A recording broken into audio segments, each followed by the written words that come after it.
हाँ जी, हम non disjunction की एग्जांपल्स पढ़ने जा रहे हैं। नॉन डिस्जंक्शन बेसिकली क्या है? चेंज है। चेंज किस चीज़ में आ रहा है? क्रोमोसोम के नंबर में चेंज आ रहा है। तो any change in the number of chromosome causes aneuploidy. ठीक है, हम ऐसे सेल को जिसके अंदर क्रोमोसोम का नंबर जो है वो चेंज हो जाता है उसको हम ए न्यूप्लॉइड सेल कहेंगे। This is the normal karyotype of human chromosomes. मैंने आपको बताया था कि ह्यूमन के अंदर जो हैं वो टोटल 46 क्रोमोसोम्स होते हैं, जिसमें अगर आप इसको पेयर की फॉर्म में करें तो 23 पेयर ऑफ क्रोमोसोम्स होते हैं। यहाँ पर भी आप देखें, आपको 23 number of pair of chromosomes दिखाए गए हैं। ठीक है, 1 से स्टार्ट हो गए 23 पेयर ऑफ क्रोमोसोम्स आपको दिखाए गए हैं। इनमें से जो है 22 जो है वो ऑटोसोम्स होते हैं और एक इसमें जो है वो सेक्स क्रोमोसोम होता है। ठीक है, टोटल 23 पेयर्स होते हैं, जिसमें से 22 जो हैं वो ऑटोसोम्स होते हैं और 1 जो होता है वो सेक्स क्रोमोसोम होता है। तो टोटल 23 क्रोमोसोम्स होते हैं। अगर 23 पेयर्स को हम डबल करें तो 46 नंबर ऑफ क्रोमोसोम्स बनते हैं। ठीक है, इनको अगर आप काउंट करें तो 46 बनेंगे और पेयर कितने हैं? 23 हैं। 23 में से 22 जो हैं वो ऑटोसोम हैं और एक जो है वो इसमें सेक्स क्रोमोसोम है। तो अब हम बात करेंगे मियोटिक एरर्स की, जिसमें हम क्रोमोसोम का जो नंबर है वो 23 से चेंज होके जो है वो इसमें या तो कोई ऑटोसोम का पेयर ऑफ क्रोमोसोम जो है उसके अंदर कोई चेंज आ जाएगा या फिर उसके अंदर सेक्स क्रोमोसोम के अंदर कोई चेंज आ जाएगा। और एज ए रिजल्ट क्या होगा कि जो नॉर्मल नंबर ऑफ 46 है ये इसके अंदर चेंज आ जाएगी। यानी ये नंबर ऑफ क्रोमोसोम जो है ये 47 भी हो सकता है और 45 भी हो सकता है। अगर कोई क्रोमोसोम मिस हो गया है तो ये 46 से 45 हो जाएगा। अगर कोई एक्स्ट्रा आ गया है तो 46 से 47 हो जाएगा। यानी इसकी जो कैरियोटाइप है वो चेंज हो जाएगी। इसको हम देखते हैं डिफरेंट डिजीज़ की फॉर्म में। तो सबसे पहले हम देखते हैं डाउन सिंड्रोम को। डाउन सिंड्रोम क्या है? एन्यूप्लाइडी मैंने आपको क्या बताया? This is the presence of abnormal number of chromosome in a cell. Aneuploid इसको हम कहेंगे। यूप्लाइडी जो होती है ये normal number of having normal number of chromosomes, और एन्यूप्लाइडी होती है जिसमें नंबर ऑफ क्रोमोसोम किसी सेल के अंदर जो है वो एबनॉर्मल होता है। अब इसमें क्या होता है, डाउन सिंड्रोम में क्या होता है कि नंबर ऑफ जो है वो 21 नंबर ऑफ जो ऑटोसोम होता है, भी सेक्स क्रोमोसोम की बात नहीं हो रही, ये ऑटोसोम की बात हो रही है। ठीक है, क्योंकि मैंने आपको बताया कि इसमें कितने पेयर ऑफ ऑटोसोम्स होते हैं? 22 पेयर ऑफ ऑटोसोम्स होते हैं। अब इसमें जो 21 नंबर पे जो ऑटोसोम होता है उसके अंदर चेंज आ जाती है। अब ये क्या होता है कि as a result of anaphase, during anaphase, अब इस जो क्रोमोसोम का पेयर होता है 21 जो होता है, इसके अंदर सेग्रीगेशन नहीं होती। सेग्रीगेशन ना होने की वजह से क्या होता है कि एक एक्स्ट्रा क्रोमोसोम आ जाता है। ठीक है, यानी एक सेल के पास जो है वो 3 आ जाते हैं और एक सेल जो है वो वेकेंट रह जाता है, एम्प्टी रह जाता है। ठीक है, अब उसका रिजल्ट क्या होता है कि यहाँ पर जो नंबर ऑफ क्रोमोसोम्स हैं वो 46 की बजाय कितने हो जाते हैं? 47 हो जाते हैं, जिसके अंदर ये जो है वो एक्स्ट्रा क्रोमोसोम आ जाता है। तो जिस सेल के अंदर एक्स्ट्रा क्रोमोसोम आ जाता है यानी गेन ऑफ क्रोमोसोम आ जाता है उसको हम ट्राइसोमी बोलते हैं। ठीक है, अगर gain of chromosome, gain of abnormal number of extra copy आ गई है क्रोमोसोम की, तो उस स्टेज को या उस फेज को हम ट्राइसोमी बोलते हैं। अब इसको हम ट्राइसोमी ऑफ 21 क्रोमोसोम, ट्राइसोमी 21 क्यों कह रहे हैं? क्योंकि यहाँ पर ऑटोसोम का पेयर नंबर 21 इन्वॉल्व है और गेन हुआ है क्रोमोसोम का, एक्स्ट्रा क्रोमोसोम आया है, इसलिए हम इसको ट्राइसोमी कह रहे हैं। और उसका रिजल्ट क्या है? 46 की बजाय 47 नंबर ऑफ क्रोमोसोम्स।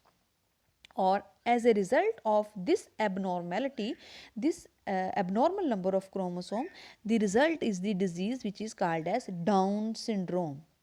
ठीक है, अब ये डाउन सिंड्रोम क्या चीज़ है? ठीक है, यहाँ पर क्या हो गया? 2n+1 ये कम्बिनेशन आपके पास आया है और उसका रिजल्ट क्या है? 47 नंबर ऑफ क्रोमोसोम्स। नॉर्मल कितने हैं? 46 होने चाहिए थे, लेकिन आए कितने हैं? 47। और रिजल्ट क्या है? Down syndrome.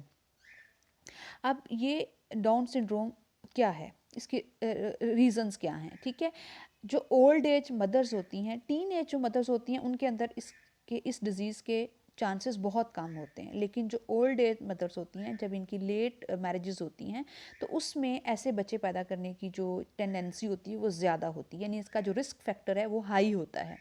और इस रिज़ल्ट में जो बच्चे पैदा होते हैं, यानी डाउन सिंड्रोम के साथ जो बच्चे पैदा होते हैं, ये बच्चे किस तरह के होते हैं? इनका फ्लैट ब्रॉड फेस होता है, स्किन्ड यानी टेढ़ी आंखें होती हैं, भींगी आंखें होती हैं, with skin fold in the inner corner and also protruding tongue यानी मुंह से बाहर निकली हुई ज़ुबान, मेंटली रिटार्डेड होते हैं, जहनी माजूर होते हैं ये बच्चे, और defective development of the central nervous system, इसी तरह उनका जो ब्रेन है उसके अंदर भी डिफेक्टिव डेवलपमेंट होती है। ये तमाम सिम्टम्स जो हैं वो डाउन सिंड्रोम वाले बच्चों में आती हैं। ठीक है, तो ये एक ऑटोसोमल नॉन डिस्जंक्शन है जो कि 21st पेयर ऑफ क्रोमोसोम्स के अंदर होती है। और मोस्टली क्या होता है कि इसके अलावा अगर किसी और क्रोमोसोम नंबर में आती है तो वैसे ही एबॉर्शन हो जाता है, अर्ली एज पे बच्चे की डेथ हो जाती है। लेकिन अगर डाउन सिंड्रोम का जो बच्चा है अगर ये सरवाइव करता है तो फिर ये इन फीचर्स के साथ जो है ये सरवाइव करता है। नेक्स्ट जो एरर है दैट इज़ क्लाइनफिल्टर सिंड्रोम। अब Klinefelter syndrome this is also abnormal number of chromosome in cell. अब यहाँ पर क्या होता है, ये यहाँ पर ऑटोसोम इन्वॉल्व नहीं होता बल्कि यहाँ पर सेक्स क्रोमोसोम इन्वॉल्व होता है। ठीक है, मैंने आपको बताया कि 22 पेयर्स तक जो है वो ऑटोसोम्स हैं, उसके बाद यहाँ पर 23 जो पेयर है ये सेक्स क्रोमोसोम है। अब ये यहाँ पर जो चेंज आता है वो 23 पेयर में चेंज आता है। देखें जो सेक्स क्रोमोसोम्स होते हैं इसमें अगर XX होता है तो ये फीमेल होती है, अगर XY होता है तो ये मेल होता है।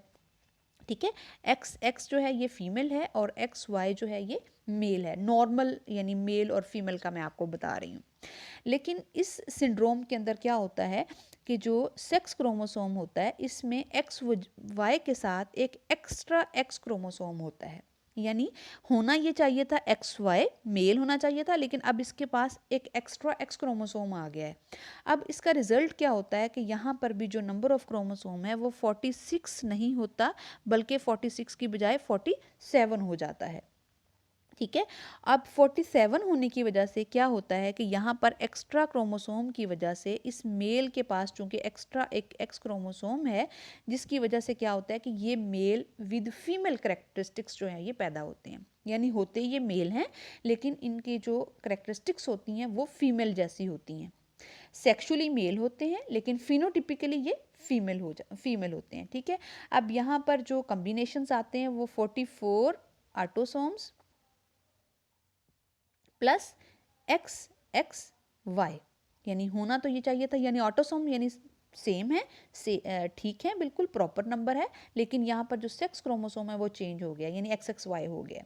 ठीक है, अब ये फिनोटिपिकली मेल और with enlarged breast at tendency to tallness, obesity मोटापा, small testis with no sperms यानी ये स्टीराइल होंगे at ejaculation and under developed secondary sex characters. ठीक है, ये हो गया Klinefelter syndrome. Presence of masculine and feminine characters यानी बोथ मर्दों और औरतों दोनों वाले करेक्टर्स इनके अंदर आ जाएंगे क्लाइनफिल्टर सिंड्रोम में। इसके अलावा जो है इसी क्लाइनफिल्टर सिंड्रोम में अदर वेरिएशंस भी आ सकती हैं। ठीक है, अदर वेरिएशंस क्या हो सकती हैं कि इसमें मेल विद 48 क्रोमोसोम्स भी आ सकते हैं, उनके पास जो है वो XXXY ये कम्बिनेशन भी यहाँ पर आ सकता है। फिर 49 क्रोमोसोम्स भी हो सकते हैं इसके अंदर, जिसके अंदर 44 ऑटोसोम्स हो सकते हैं, या फिर जो है ये टेट्रा X और उसके साथ एक Y क्रोमोसोम्स भी आ सकता है। ठीक है, यानी इसमें फर्दर वेरिएशंस जो हैं वो आ सकती हैं, ये भी ऑब्जर्व किए गए हैं क्लाइनफिल्टर सिंड्रोम के अंदर ही। ठीक है, तो ये मेल होते हैं विद फीमेल कैरेक्टरिस्टिक्स। उसके बाद थर्ड जो मियोटिक एरर है दैट इज़ टर्नर सिंड्रोम। ठीक है, टर्नर सिंड्रोम में क्या होता है कि ये भी एक एबनॉर्मेलिटी है विद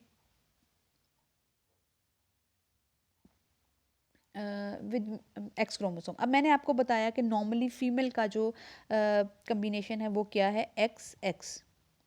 ठीक है,